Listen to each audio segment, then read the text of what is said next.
two other families who were to play an important role in the Franklin Farnsworth history: the Whites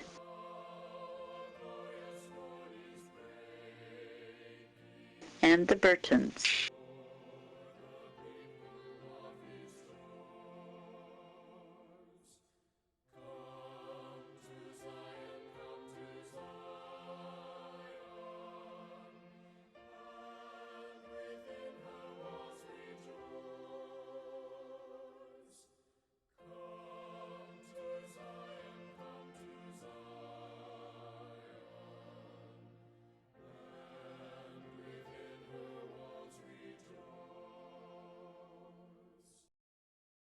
The patriarch of this particular White family, John Griggs White, was also from New England. Born about 1775, he married Lucy Miranda Bailey in 1808. They had gradually moved west, first to Parisville, and then to Potsdam in New York, and finally to Erie, Pennsylvania, possibly on the original Erie Canal. But Erie was a factory town, and the Whites were farmers. By 1835, the family was living near Kirtland, Ohio, where they accepted the gospel in about 1836. Of their 9 children, 3 had died in infancy. Those remaining were Dennis, Miranda, Samuel Dennis, our ancestor, George Parrish, Mary Abigail, Lucinda Emily, and Joel Williams. Soon after their baptism, John White arranged to buy some property in the newly settled far west Missouri, where many members of the church had gathered. As soon as they could make arrangements, the Whites began the trek west, but as they traveled across Illinois, they began to hear of the persecution and mobbings that were driving the saints from Missouri. Stopping at Walnut Grove, Knox County, Illinois, they bought a farm and settled there, awaiting further information about a new gathering place. It was in Walnut Grove that the Whites made the acquaintance of Samuel Burton, Jr. and his family. The Burtons came originally from Hatfield, England, where Samuel was trained to make fine ladies' shoes and boots. In 1817, Samuel and his wife Hannah had immigrated to Canada with their 4 children, moving down the St. Lawrence River to Montreal. They left behind in England the tiny graves of 3 other children, 2 of them sons who had been named after their father.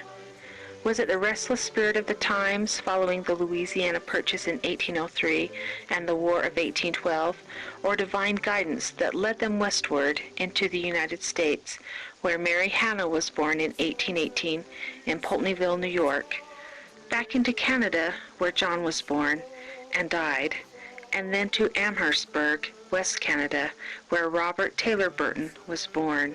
Jane, their eldest living daughter, had married in 1823, but moved with her family to Mom, Ohio, now Toledo, where Sarah, Rebecca, and Melissa were born. Charles was born in Adrian, Michigan, and a few months later, they moved back to their Canadian property, which was near Kirtland, Ohio. In the fall of 1837, 2 LDS missionaries arrived in their area. They were not well received, and young Robert felt sorry for them and asked his parents to let them stay at the Burton home and to find them a place to deliver their message. Robert had arranged to go to school in Toledo, but shortly after he arrived, his sister Jane's husband died, and he left school to help her.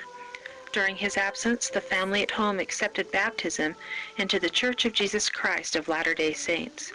When Jane married the brother of her late husband, Robert rejoined his family and learned of their baptism. At first, he was somewhat dubious because of the stories he had heard while living in Ohio, but he too was baptized in October 1838. The family sold their property in Canada, and with their son William and his wife, set out through New York, Pennsylvania, Michigan, and Indiana, leaving their 3 oldest daughters, Jane, Betsy, and Anne, all now married, in the East. The Burtons stopped for 3 years in Canton, Illinois, then joined a group of about 100 other members of the church in Walnut Grove, Knox County, Illinois. 3 days before John and Lucy White's daughter, Mary Abigail, married David Savage there in Walnut Grove, their son Samuel Dennis White married Mary Hannah Burton on October 24, 1841. Mary Hannah's first child, Lucy Burton White, was born in Walnut Grove 9 months later. The following year, Joseph Smith urged the saints in Walnut Grove to gather in Nauvoo. Samuel Dennis built a home for his parents, the Whites, in La Harpe, east of the town, where David and Mary Abigail Savage also had a farm, while the Burtons moved into Nauvoo itself. Almost immediately, Robert Burton was called with Nathaniel Jones, who would later become his brother-in-law, to serve a one-year mission in Illinois, Michigan, and Ohio. Philo Farnsworth was in Nauvoo then, living with his brother Stephen Martindale Farnsworth. At some time during the spring of 1844, Stephen told the family of a dream or vision he had that Joseph and Hiram would be taken away, and Brigham Young would lead the people through a time of trial. Returning from his mission in June 1844, Robert Burton joined the Nauvoo Legion and the brass band. As a member of the Nauvoo Legion, he was on guard in the town on the night of June 27, 1844, when word came that Joseph and Hiram Smith had been shot and killed in Carthage.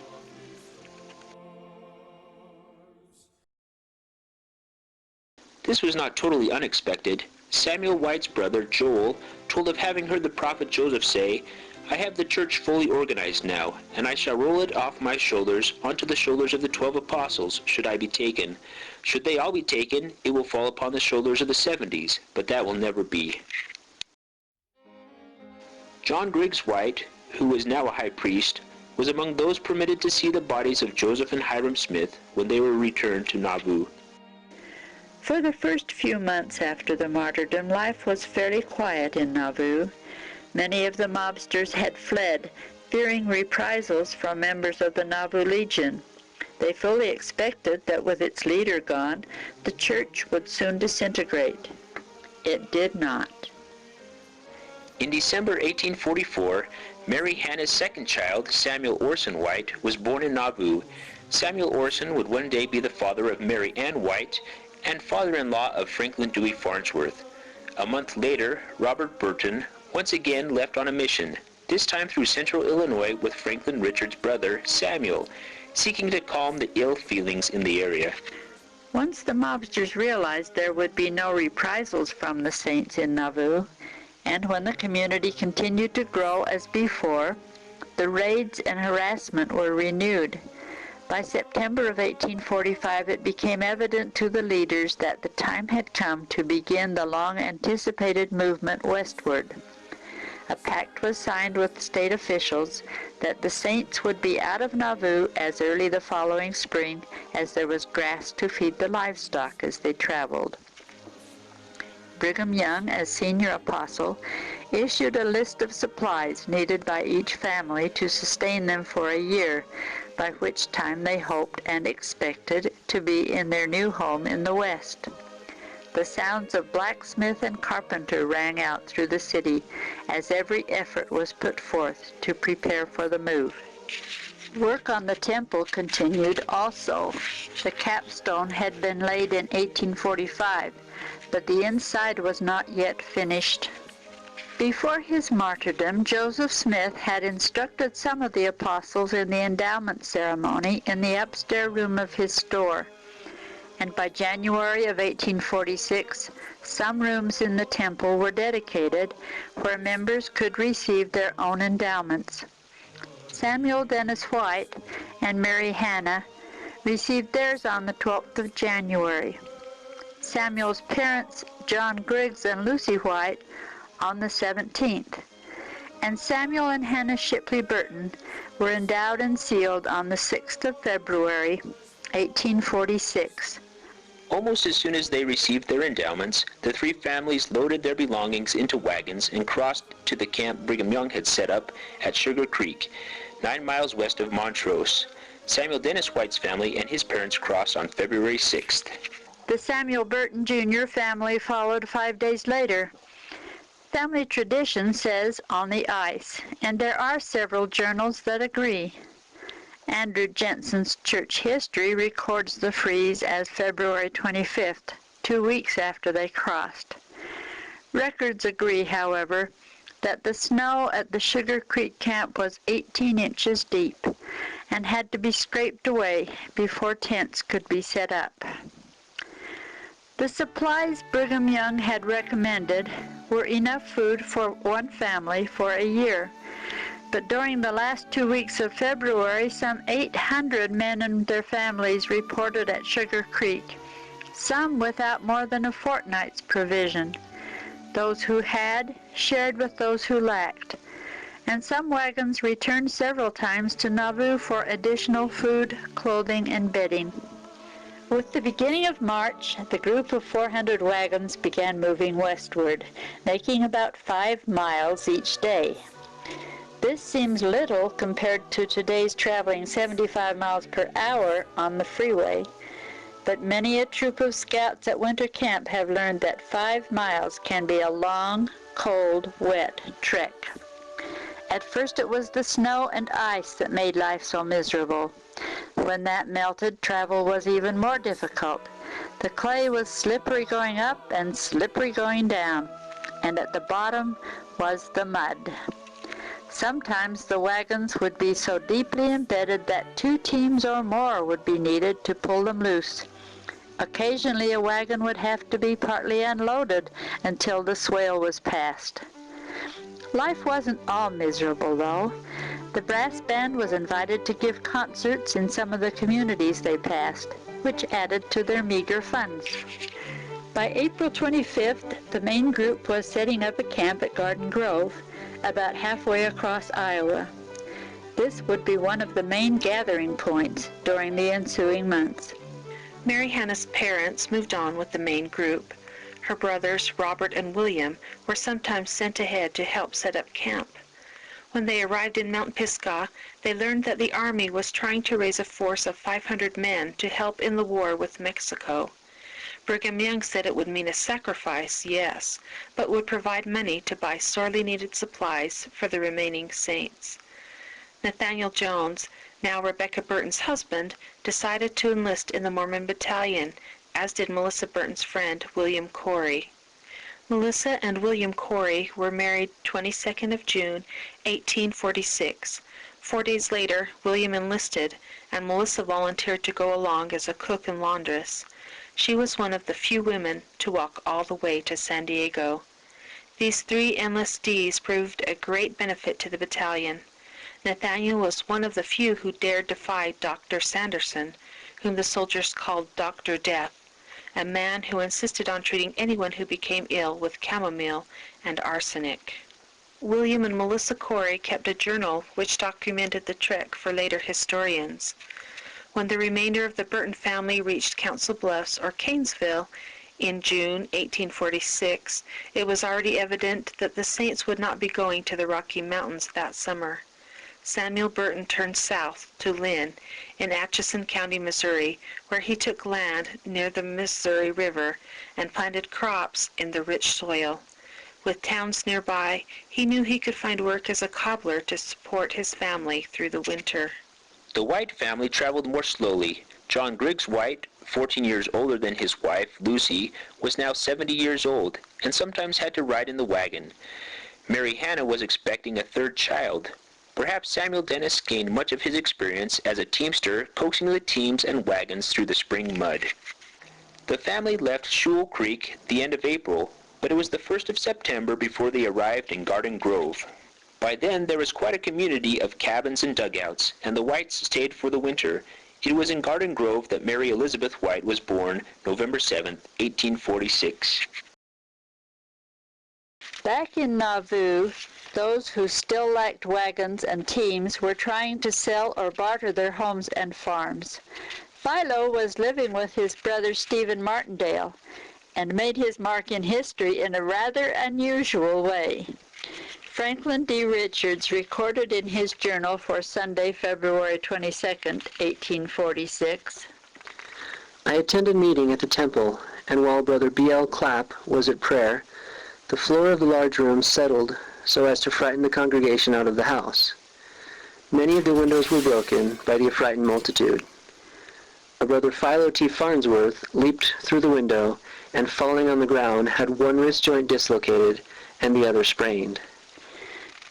Samuel was some 16 years older than Philo, with 2 children, and his wife was expecting another. Philo found in Brother Richards a friend and mentor. On Friday, March 6th, Franklin Richards recorded, This evening, Brother Philo Taylor Farnsworth called and wished a few minutes' private interview with me, which I granted. I invited him to attend our family prayer meeting the next evening, which he said he would, and bade us good night. Saturday, March 7th.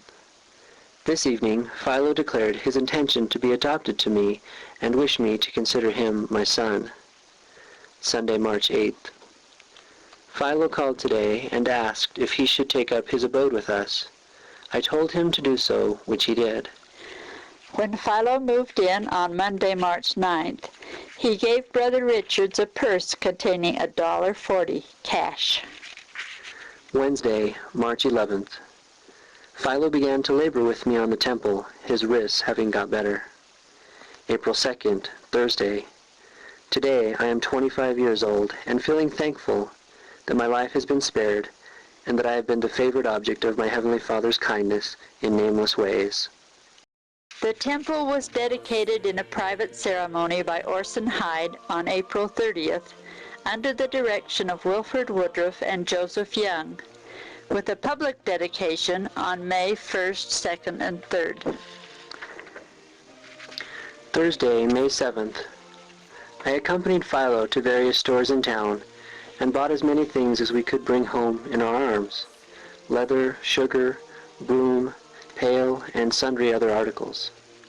Friday, May 8th, 1846.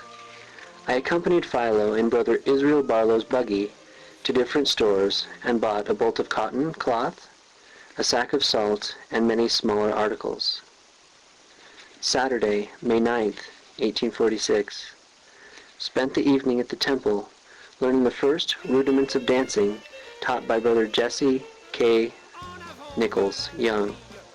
The company composed Circle Number 1, Brother John S. Fulmer, one of the trustees being chairman or president of the school, which is opened and closed by prayer. By early June, Franklin Richards was able to trade his property for a wagon and supplies, and on Thursday, June 11th, he recorded, Got Brother Graham Coltrane's wagon and moved my family across the river. Family, cows, and oxen save one yoke of steer, which got away from